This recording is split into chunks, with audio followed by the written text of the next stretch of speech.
Mona Lisa is the most famous face in art history, a painting surrounded by legends, mysteries, and questions. And among them, one stands out. Why does the Mona Lisa seem to stare right at you? Whether you're standing to her left, right, or directly in front, those eyes follow you. Today, we'll explore not only the science, but the history and psychology behind this captivating effect. Let's start with what scientists call the Mona Lisa effect, or simply gaze effect. This phenomenon occurs not only in paintings, but also in photos and even digital avatars. Essentially, the effect happens because our brains interpret certain visual cues, like the direction of light, shadow, and angle of the face, as if they're directed at us. With the Mona Lisa, it's an illusion so compelling that it's left people mesmerized for centuries. Leonardo da Vinci was more than an artist.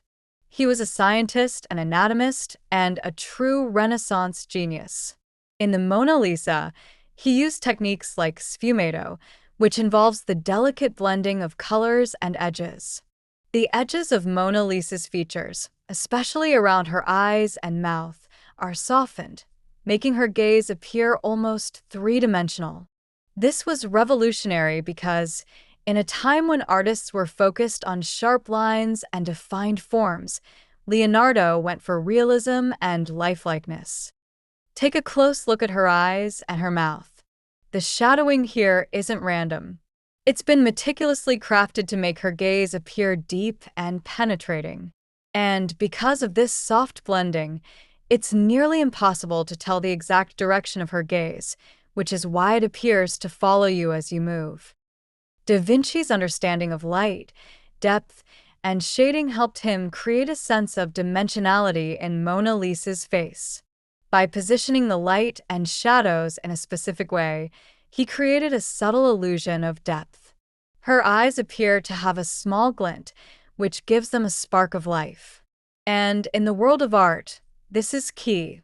It makes us feel like there's a consciousness and awareness within the painting. The psychologist said, "Our brains are wired to respond strongly to faces, especially those making eye contact. When we see an image that seems to engage us with eye contact, parts of our brain associated with social interaction light up. The Mona Lisa effect creates an illusion that's incredibly persuasive, almost making us feel as if the painting is aware of us, looking directly at us with intent." So, part of what draws us in is not just the painting itself, but our own brains reacting to that perceived eye contact. Eye contact is fundamental to human connection. And with the Mona Lisa, Leonardo da Vinci was able to make us feel seen, a rare quality in a static image. Let's take a step back into history. Painted around 1503, the Mona Lisa was originally a private portrait commissioned by a wealthy Florentine merchant. Leonardo spent years perfecting the details, carrying the painting with him through various moves and even to France, where he eventually sold it to the French king. This painting wasn't famous right away.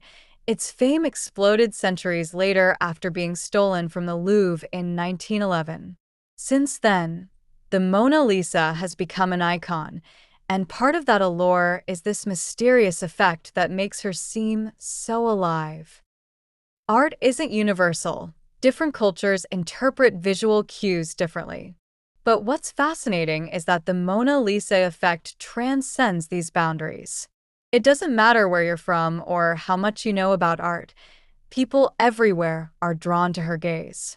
Some theorists believe this is because eye contact, even the illusion of it, taps into something deeply human, making us feel acknowledged and connected. The Mona Lisa effect has become such a staple in art and media that we see it everywhere, in photos, movies, and even virtual reality. Artists, filmmakers, and photographers use this gaze effect to make their subjects feel more personal and alive. In some cases, this effect is used to make characters feel intense or intimidating, while in others, it's used to make them feel relatable. Even video game developers use it. When characters and games seem to look at you, it enhances immersion, making players feel a deeper connection to the virtual world. Now, let's dive into the neuroscience behind this illusion. When we look at Mona Lisa, the human brain's visual cortex works to interpret light, shadow, and perspective. However, due to the limitations of our visual perception, we sometimes misinterpret these cues. Our brain tries to fill in the gaps, creating an illusion of depth where there isn't any. This is why her gaze feels like it follows us. It's our own brains creating the experience. In the end, the Mona Lisa isn't just a painting. It's an experience, a piece of art that engages us in a unique, almost magical way. It's a timeless conversation, one that will likely continue as long as her mysterious smile and captivating gaze exist.